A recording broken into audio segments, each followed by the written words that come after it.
To welcome on stage Duncan Daines, Head of Engagement at Gama, Pierre Basquin, Chief Executive Aviation of Babcock and CEO of Babcock France, and Thibault Nicoderme, who is co-CEO of SAF Aerogroup.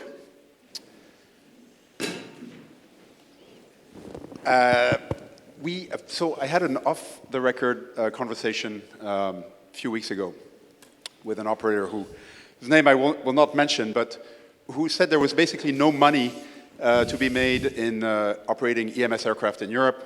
That was quite a bold statement, and so I wanted to discuss with you the profitability of operating EMS missions in Europe. Thibault, maybe you can get us going? Yes.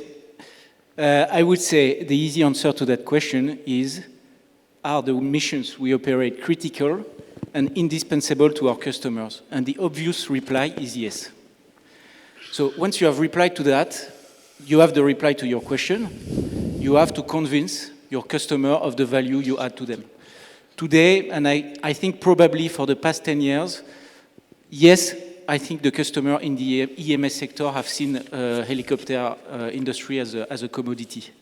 And I think it's up to us as operators to turn the table and to convince them of the value we add and to convince them of the fact that our mission is a matter of survival for their operations. Pierre, you want to take over? Well, so yes, the answer is clearly that we want to make profit out of this business, which has not been always the case in the past.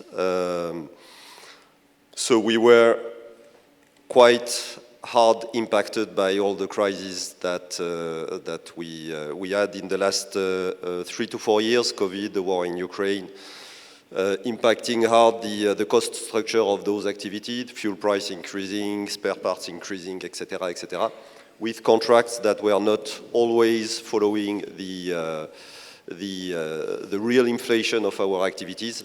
So, yeah, we are paying quite an attention to the structure of the contracts where we are that we are ready to sign, and we both had quite an important renegotiation, for example, in France, with the ministry in charge of this activity, because clearly, yes, the contract we were delivering there were not aligned at all with the type of inflation that we had in the last couple of years. I think in the end, the goal is to convince your customer that if you go for an upward solution, a solution where everybody is a winner, where you increase your prices, you earn your decent margin, and the customer is getting a good service, a better service, then everyone is happy. It's a long conversation, especially with public procurement officers. Public procurement officers are probably the worst to deal with. They are a nightmare, I can tell you, having worked with them for several months now. But with strong efforts and permanent contact, yes, this is possible. It's possible to demonstrate that that our service is important. Before we find out whether Gama wants to, is happy that it's operating in the UK, not in mainland Europe, but what would be the ideal sort of ecosystem for European operators to, do their job successfully and have a decent remuneration? I mean, what needs to happen for that to occur? I think the operators need to take back a little bit their independence. If you look at what has been happening again in the past 10 years, we have operators that are a little bit, in French we say, between the hammer and the stone, with a lot of business partners with whom they had an unbalanced relationship.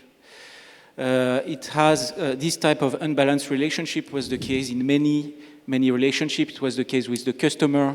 It was also the case with sometimes OEMs.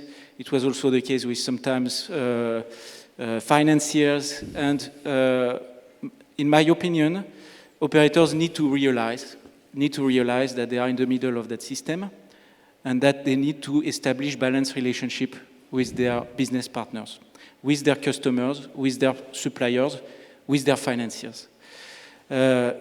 Once you've said that, probably it means that we need to have fewer players and bigger players in order to establish more balanced relationship. That's probably something that might facilitate that. It's also professionalizing the management of operators, hiring professional teams in the procurement, hiring professional teams in the commercial teams, where, in my opinion, operators which can have sometimes a background of growing from family office or etc. have been sometimes managed like small businesses. We need to have a professionalization also of the management of these businesses in order, again, to establish balanced relationship. Yeah, and I mean, at Babcock, we deliver other type of aviation operations than HEMS, search and rescue, firefighting, etc. We do deliver training activity to military pilots, which is quite similar. We have to finance the acquisition of aircraft. We have to deliver critical operations, training operations, etc., etc. We need to maintain the platforms that we operate. And on those activities, we do a reasonable level of profit, which is worth the risk we take in delivering those operations. And so we need to understand why a military customer is ready to spend, to buy a service of quality, and why it is more difficult for health customers or European governments to buy similar level of service in the civilian operations world. So I think maybe if I could give a perspective, UK perspective, or at least a different one. So I think if I go back to the question, actually, would it be worth entering a market or existing in a market, in the EMS market? Well, I think we've gone through just our 5th year anniversary of entering the market. So I would hope that the answer to that is yes, it is worth being in the market, otherwise we picked the wrong market. But I think it's very much, as Lars mentioned just a moment ago, that this is all about finding value. You've got to find value in your value chain, and you've got to present value back to your customer base. And that is going to be a constant evolution. Their requirements change, your requirements change, and you're each searching for a way. They're looking for a stable operator base, and you're looking to make enough money to make it worth your while to have a stable financial base yourself. So I would sort of conclude, coming back to the question, that yes, there is absolutely the opportunities there. We've entered the market deliberately to make best use of those opportunities, and our view is that we've got to work very hard to be able to introduce value which transitions into margin for us. So Gama obviously is a major player in the UK market, but having heard Thibault and Pierre's view on the European side, I mean, would Gama consider moving into some European contracts? So we've been we're the new guys. We've entered into the UK. We've penetrated the UK market pretty well. We went 5 years ago from operating no rotary assets, and now we're operating 20 UK rotary assets with another 9 on order through the next 3 years. So yes, we feel at home in the rotary market in the UK. We now have 2 AOCs in EASA world, Maltese and also Austrian, and just about to introduce T7 San Marino. So that gives us a platform as an operator base. Our ability to transition into that market is going to be based a lot on, okay, what is the competitive climate? Pierre's very established. I don't fancy going head-to-head with Pierre on a contract in France, but there may be some other jurisdictions where it is more interesting for us to have a look at. But it's not all about Europe. So there's Middle East, there's opportunities there. We also have a number of AOCs that we can utilize in the Middle East market. And there's also Africa, as Lars mentioned earlier, sort of West Africa, East Africa, there is opportunity there. So I'm not going to put a time frame on it. I think there's still plenty to achieve in the UK. That's where our infrastructure is, that's where we can drive best margin. However, we're going to run out of room at one point. As I said, I'm not going to compete with Pierre just at the moment. Great. Well, that's a great segue to the next theme, which is consolidation and external growth. So, Thibault, SAF Aerogroup was a conjugation of brands that came together and created a larger unit from Elie Lagon and Azure Helicopter, and then there was some external growth projects with Starlight and others, and now you have a new shareholder, Oaktree, sold his or is selling his shares to Vesper and Infra Capital. So very exciting times for SAF. Can you give us your view on future growth projects and consolidation in the market? Yeah, it's true that the group, SAF Aerogroup, has been growing through M&A and successful and also failed integrations. We have known failed integrations recently and also successful integrations. I think when it comes to post-merger integration, my feedback is that you need to pay attention to the soft components of the M&A, and especially the DNA of the company you are acquiring. And this is actually what will make it a success or a failure. And it's quite surprising because, you know, I'm a CFO. So when you work on an M&A project, you will spend an enormous amount of time on the financials, on the legal topics, and you don't work so much on the DNA. But actually, it turns out it might be the most important factor if you want your post-merger integration to be a success. So that's the first thing. If you want to work on consolidations, it means paying attention to the DNA, to the culture of the team you are integrating, and really spending sufficient time in order to assess whether or not the teams that you are acquiring will be fitting well with your own teams. And will there be some synergies? Will there be a harmonious relationship, working relationship with your teams? That's, for me, a key element. And for that reason, I think that, at least as SAF Aerogroup, we will be very cautious with M&A. And we will rather be opportunistic rather than bullish, especially, in my opinion, the bigger the M&A operation, the more risky, and especially when it comes to DNA and culture. We also think that there is, on the market, on the EMS market especially, and on the firefighting market in Europe, there is room to grow without major M&A operations. We believe that there is in Europe a public spending issue, and we believe that we are part of the solution of this public spending issue. So Pierre and I, we are French, so France is unfortunately probably the worst pupil in the class nowadays.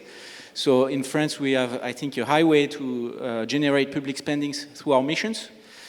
But I think it's a general fact. In Europe, there will be interest from governments to privatize services that are publicly managed and that are sometimes not efficient enough. And we are providing, as private operators, huge efficiency. Pierre, are you happy to see, or Duncan, go ahead, please, you were going to comment. Yeah, I was going to say, I mean, kind of mergers and acquisition and consolidation is always an interesting one. I think Thibault hit it absolutely correctly, that it's about the soft side. You know, that's how you're going to drive value accretion out of those types of activities. And it's surprising how often that gets overlooked. As an organization ourselves, we've been through a fair few of them. We do kind of learn for each one the different dynamics, and there's no set playbook to how you're going to grow value out of that. But it is just generally all about the people. And again, I reflect on what Lars just said a minute ago. It's having that single culture and how easily that you have a strong single culture which can easily get some dissolution of it through other parties, other workforces coming into that, so you are less structured in what you're seeking to do and achieve. And I would also agree that, just moving the subject on, is that there are great opportunities out there, and actually probably a consolidated operator base are going to take much more advantage of those opportunities because they're going to rely on a certain level of critical mass. If you are going to privatize or run into public-private partnerships with some of these large organizations, you're going to need to have the financial stature and the financial clout to be able to make those operations happen and make sure that they're stable over time. And that is only going to be the larger organizations that are going to be capable of delivering that. Probably Pierre wins on that one. Well, in terms of opportunities for the future, there are many opportunities in the traditional aerial emergency services or in new critical air operations, which are more and more being outsourced by security or military customers. We already operate long-range UAV on behalf of special forces or special services for some countries in the UK or in Europe. It's clearly a booming market. There are more and more demand from military customers to buy flexible service. So ministries of health are now quite used to buy HEMS as a service, medical evacuation as a service, firefighting as a service, etc. Now we see more and more military and security customers that want to have that flexibility as well. So there are many places where we could invest in the future.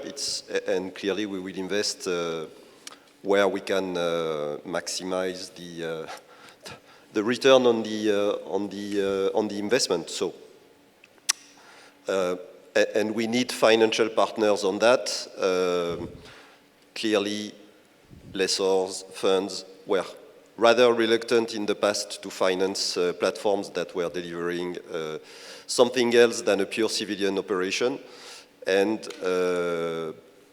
clearly, we need to have finance partners that are ready to finance platforms that will operate in a different environment. And I would totally second that. If we look at the published UK Strategic Defence Review, which does allude to the fact that certain of the, let's say, the back office operations of some of our services may look to move into private partnerships, having that finance flexibility is absolutely crucial to our ability to exploit those opportunities.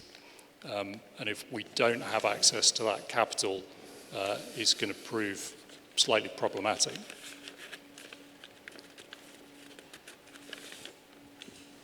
Can we just go back to the EMS market in Europe real quick?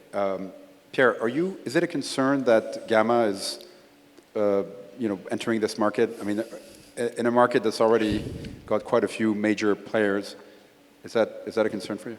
Well, first, the European market is quite big, and Babcock in Europe, we are only in France.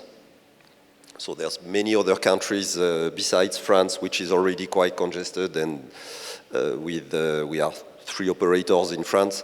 So there are many other areas which are a bit more open in terms of new actors.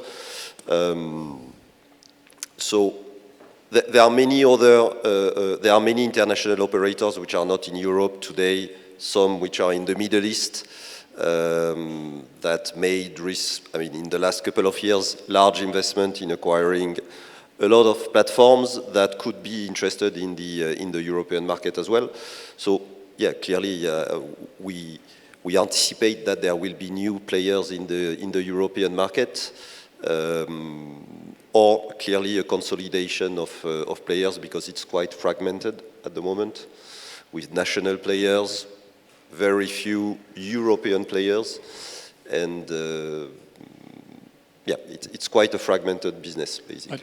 I think it's, competition is really healthy and really good for a sector, and we need strong competitors across all markets. It keeps us on our toes. It allows our customers to buy differentiated services and extract the best value from them. So I think it's really important to have strong competition, and great believer in that. But I think also that some of the things that it does come back to value. I think in the EMS market, we're in a helicopter investor forum today, this helicopter investor panel, but truly at the EMS level, they are not concerned about what the vehicle is to get a pre-hospital care patient from one place to another place. If they could, they'd do it with a hot air balloon. It's not that important to them. A helicopter's the best way of doing it. So you have to work with them to determine the best value asset combination in order to be able to fulfill that mission. But the mission is the patient's survival. It's not what type of helicopter you've got.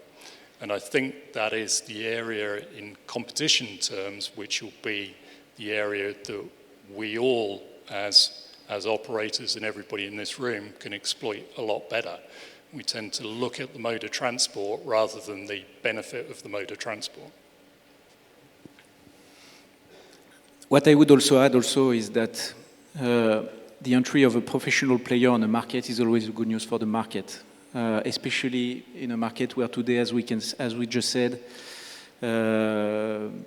we have had a crisis, some sort of a crisis, or operators that were working with unbalanced relationship, as I was saying. Competitors entering with a professional behavior, professional approach to every topic, to their business relationship, will only allow the market to grow and to improve for everyone. So. I think having competitors with professional players such as Gama would probably be a good news for the market rather than playing with unprofessional competitors. That was a nice statement, but he didn't mention Babcock, huh? Just Gama. Of course, we are competing on the French market. I think we are both doing a fine job to try to drag this market up. Okay, back to the financing. And Pierre, thanks for leading that into the conversation. So you've got here a panel of financiers.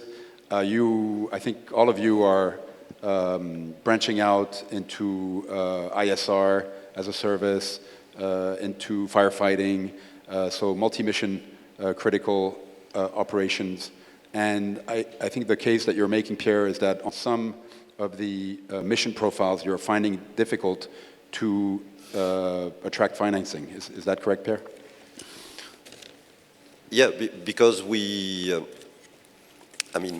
for example, when a country is outsourcing its military pilot training, you need to finance whether it's rotary or fixed-wing pilots. We will have to finance the entire acquisition of a brand new training platform, so that includes quite a sizable fleet of fixed-wing and rotary-wing platforms, exactly the same as the one we operate in for rotary as the one we operate in on a HEMS mission, for example, so 135, 145, etc. But they are military registered. So then it's a slightly different approach to financing. Our usual partners in the past were a bit reluctant to finance that kind of platform, and we had to find new ways of financing them, clearly. Yeah, I would wholeheartedly agree. There is the aircraft on military register versus civil register, when effectively it's exactly the same aircraft type, it's the same equipment as on civil as on military, and yet the financing options and even the treatment of the OEMs towards it is completely different. And again, I think it's an opportunity for both sides to better understand how they could come together, because they are the opportunities as we go down this more heavily privatized sort of back end of the military services model, where all the focus is put on front line first. So I would definitely support what Pierre is saying. I think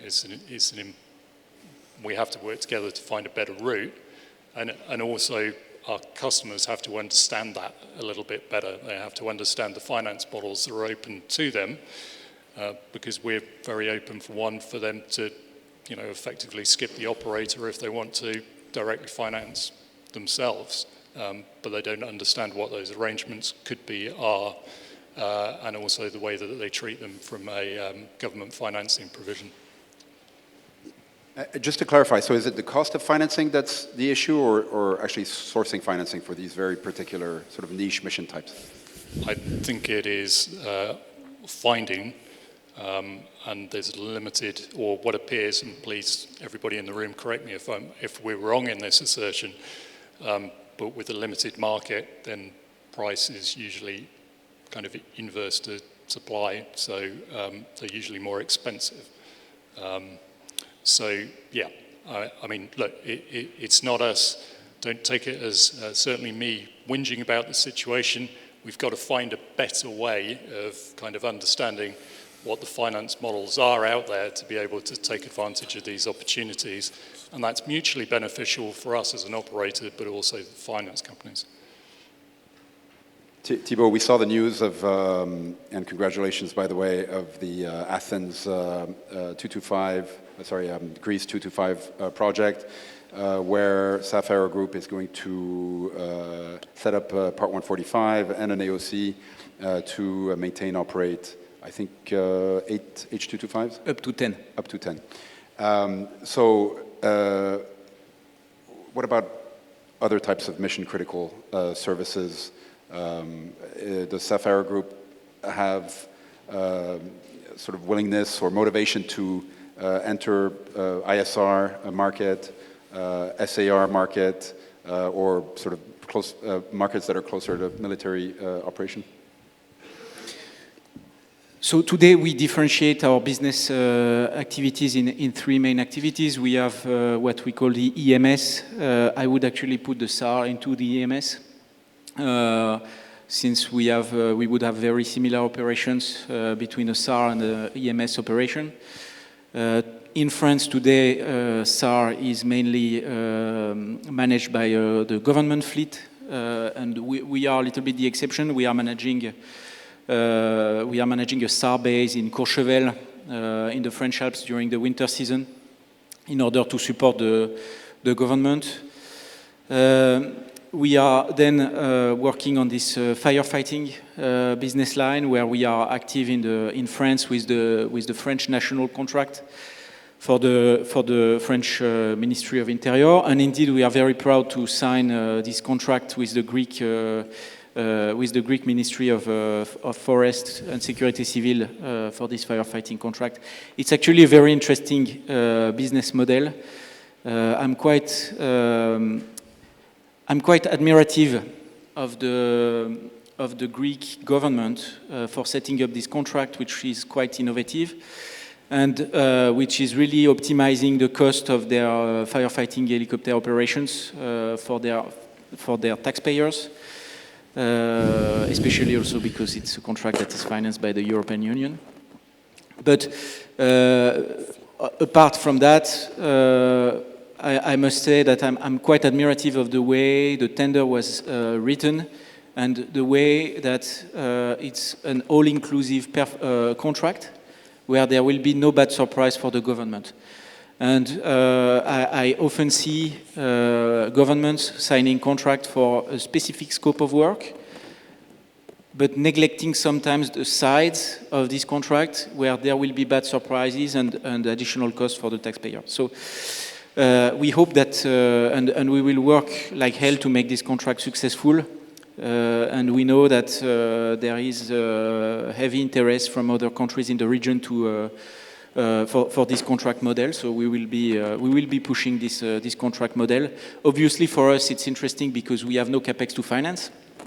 The risk is therefore less. The reward is a bit less as well, but it's a new model that has that is very interesting. And then our last business line is what we call the humanitarian or humanitarian logistics business line. It's a market that has been that is suffering right now, especially in Africa, where US funding has been withdrawn pretty widely since the change of the US president. Nevertheless, we think that there will be demand. There will be demand for humanitarian. People will not stop starving from today onwards, and there will be need for a professional. Again, there will be a need for professional operators operating reliable helicopters. So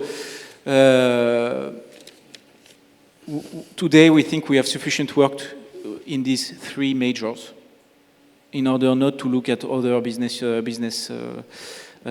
opportunities. And honestly, in each of these majors, we have a pretty heavy pipeline, and we think that there is a lot of work to be done and a lot of possibilities to grow without looking at other activities. And maybe to conclude also, that's our luck. Huh?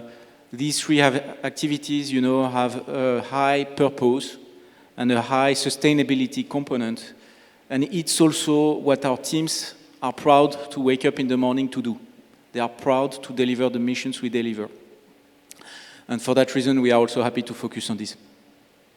I think we're all very admirative towards the dynamism of the three organizations that you individually represent. Duncan, can you give us some insight into some announcements, upcoming announcements, perhaps, of Gama Aviation? I think the market's heard quite enough from us over the past couple of months, but we are extremely proud to be working with Leonardo on bringing the 169, Evolve 169, the 5.1-ton skidded version into the UK market. It's released. We've got 3 aircraft on order for there, which we're very proud of working with them on.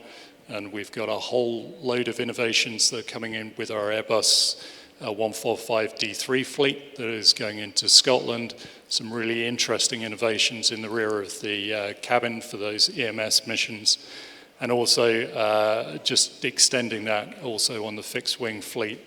Again, our focus being much more about being patient-led and driving value through the patient and clinical interiors and servicing of those desperately ill patients to drive value that way. So there's probably a little bit more on that, Emmanuel, in coming months, but I think I'll leave it there. Pierre. Well, being a PLC, I won't be able to disclose much on the future investment of Babcock or anything that could impact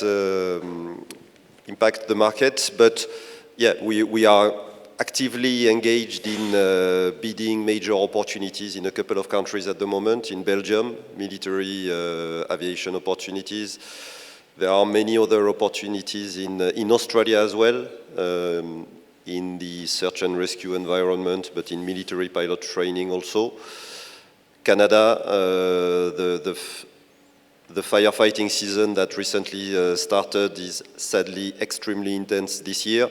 There will be a need for additional platforms to fight fires in the region we operate already. Yeah, so lots of opportunities and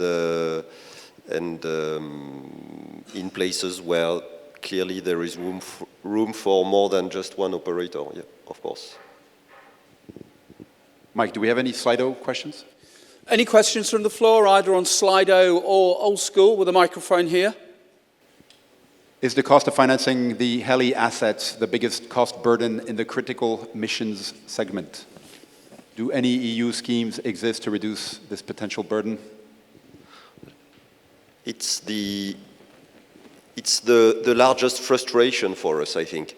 When we sign the HEMS contract with the government, we take the operational risk, we take the inflation risk with the customer, and we expect our partners to take part of those risks, which has not always been the case in the past. So, yeah, it's still a big component of the cost structure of the operations we have to deliver, and it's clearly the area where the partner is taking most probably the less risk transferable from us.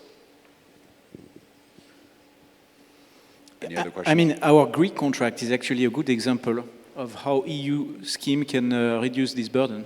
Our Greek contract where the fleet is actually acquired by the government.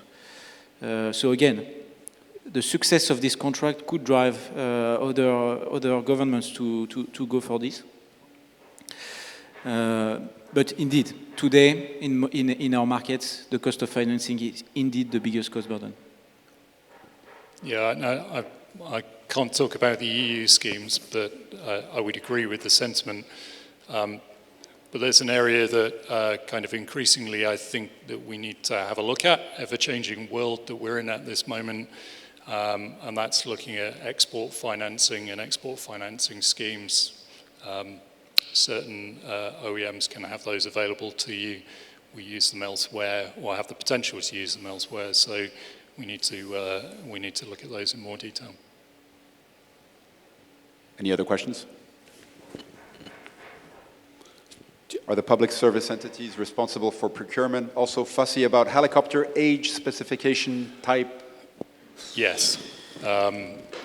Yes, and sometimes it's an interesting question when you talk to them about age. It's really more about the condition of the airframe. So it can be an old aircraft, but very well maintained and very low hours on components, engines, etc. There tends to be in certain areas some particular hang-ups about that, and that's not their responsibility. It's down to us as operators and as an industry to educate. They can't be held accountable to those kind of things. It's not their world, it's our world, and we need to have greater efforts to be able to educate about these things. So when they come into procurement cycles, they're much more understanding of what it is they're buying and how they're buying things. On occasions, we've had examples where people have overinflated the cost to them simply because they get hung up around age. It's our responsibility as the operator. You're deferring the risk of the operation to us. We're accountable to you on that. We should be making the decisions, and those will be educated decisions. Yeah, it's very interesting because this question is very interesting because when you are in the commercial phase, when you are in the tender phase, every operator will always try to find the best solution for their customer, try to find a sexy configuration, try to find some competitive advantage to competitors. And therefore, when you are in the commercial phase, you are looking for customization, and the customer is playing into that. Definitely the customer is playing into that. Doctors are fond of helicopters, they are fond of equipments, they will come to visit everything. And then this commercial work that you are doing in the tender phase becomes your burden for the next 10 years. Because for the next 10 years, you will try to have the most linearized fleet and similar, and the fleet that is the most standardized as possible. And you have to play, when you are in a tender phase, you really have to play between this willingness to have a competitive advantage on your competitor with good ideas. But then if you are too creative, you are taking a high burden for the next 10 years because each time the dedicated aircraft will not be available, your customer will shout. But definitely we see that today. Yeah, and I would say also that from a clinical perspective, the environment's moving so quickly that you can design the most perfect thing that fits a mission requirement, but in 5 years' time, that'll be completely different. So you're kind of looking at how you can basically use it as a platform and evolve that over a period of time. So what you don't want to do is design something that can't be evolved. So the operator is pushing sort of a rational view, and then the client is more emotional. Do you think the OEM is maybe trying to influence the fussiness? I think that, no, I wouldn't lay it on the OEMs at all. I think it is, industry. It's about education, about what it is you're buying, why you're buying it, for what mission criteria you're buying it, and then what does that look like and what does the model look like over a period of time. And what do you think your change is going to be? Clinicians drive kind of what happens in the back of an EMS aircraft. And clinicians often use in the UK this phrase Gucci, and that means they just love tech, kind of great tech. But that tech changes all the time. So you just got to be adaptable. Brilliant. Well, Duncan, Pierre, Thibault, thank you very much. Thank you. Thank you. And our thanks to Emmanuel Dupuy and the panel, and Emmanuel Dupuy from Aero Asset and the panel for those fascinating insights into critical missions.